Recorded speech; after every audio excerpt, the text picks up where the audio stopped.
Hi guys! Ayan, meron tayong pasalubong from Philippines. So, ayan guys, oh. Meron tayong kalamay. Ayan. Kalamay yan guys, from Philippines. Ayan, oh. Ang sarap guys. Talagang tagdadalawa guys, oh. Alam na alam ba. Shout out sa nagbigay, ang aking kapitbahay, si Salvi. Ayan. May dried mango siyang binigay guys. Ayan.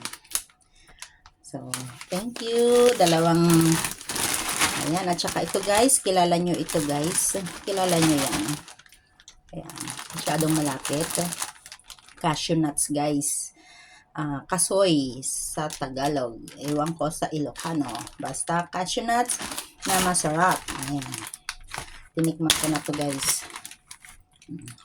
Nung araw, ang kasoy sa amin, yung ano yan, iniihaw namin. Nagagalit yung lola ko. Ayan guys, oh.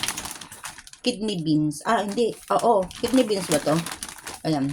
Kidney beans yan guys. Ayan.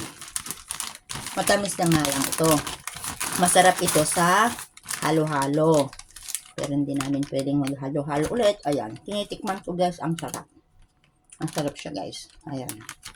Oh, kaya shout out sa aking mabait at mapagbigay na kapitbahay, si Salis. So ayan guys, maraming salamat for watching, just sharing guys ang aking na tanggap na pasalubong from Philippines. So ayan guys, bye bye and shout out to everyone. Maraming salamat. Bye.